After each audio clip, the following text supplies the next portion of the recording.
Steph Weaves Tales presents Paxwood, The Trial of the Demon Slayer, a paranormal fantasy web serial written and narrated by Stephanie Gildart. Episode 2, Stay by My Side. Stahlbloom continued to absorb Veroriax. I watched my sword do its final work for a moment. As the pommel glowed and absorbed the demon's essence, Veroriax shriveled, husk-like. He would never trouble the world again. Good. I closed my eyes, letting out a slow sigh. Stay with me. All right, Ellis said she was there, so when you were a kid, with your aunt, what happened? Jeremy asked, pulling me back. I forced my eyes open and looked at him. A concerned crease furrowed his brow, and his lower lip was turning white. He was biting it so hard. What was he talking about? Oh, I took a steadying breath. Right. Ellis, my aunt. Okay. When my grandparents passed away, my Aunt Gina ended up inheriting the farmhouse, even though she wasn't the oldest.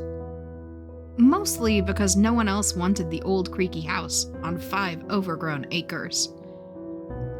Aunt Gina was willing to put in the sweat equity, build a stable, and make her horse ownership dreams come true. I was 8, and my family was getting ready to move from Kentucky to Texas because my dad got a new job. Since they wanted me to finish out the school year with some stability, they sent me to stay with my aunt for a couple of weeks while they packed and moved. On my first night in the guest room, I couldn't sleep. Floorboards creaking, pipes knocking, windows rattling with the wind. All of it would have been more than enough. But the problem was the closet door. It was opening, slowly, slowly. The door didn't move when I looked straight at it, but every time I dozed off, only to be startled back awake by another creak or rattle of the house. It was just a little further open. By sunrise, it was about half open, and then it slammed itself shut. I didn't know what to tell Aunt Gina, so I said nothing. Whether it was a stubborn streak, or fear I'd be told I was being silly, or childlike faith in my own instincts, or something else, I never thought about asking for help. But the second night, before bed, on an impulse I didn't fully understand, I took the biggest knife from her butcher block and tucked it under my pillow. If there was anything in that closet, I wouldn't let it get to me, or my aunt, or anyone else. Eyes closed, one hand under the pillow and wrapped around the knife handle, I pretended to sleep while I listened to the instinct inside of me that said I was in danger. When the closet door opened this time, late in the night, a skittering sound filled my ears. The bed creaked with added weight. Opening my eyes, I stared into the face of the skittering monster and stabbed the knife deep into its chest. It didn't make a sound, just curled its limbs inward like a massive, dying spider, and rolled off the bed onto the floor, the knife still embedded inside its body. The feeling of dread completely vanished, and I fell asleep. When I overslept and Aunt Gina came in to wake me up, she screamed at the sight of the thing on the floor and ushered me out of the bedroom and into her little office. "What happened?" she asked. I did my best to explain with childish wisdom the way the door had opened, the understanding that if danger was coming, I had to protect myself and her. I thought I'd left all of this behind. Aunt Gina put both her hands on my shoulders and sighed. "Look, Rowen, I need you to understand 2 things. First, you were right to protect yourself. I don't know where the idea to hide a knife under your pillow came from, but at least this time, you were right.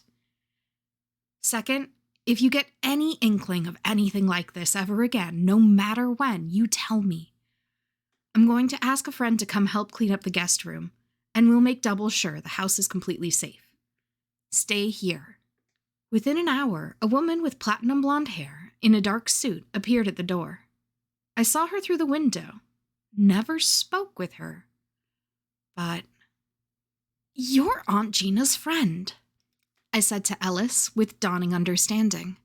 I looked down, blinked, and looked back up at her again. You were there. I helped Gina comb through that house that day and checked for any other potential threats, Ellis confirmed. I made sure the monster you stabbed was dead and disposed of. That instinct of yours is real, not teenage anxiety.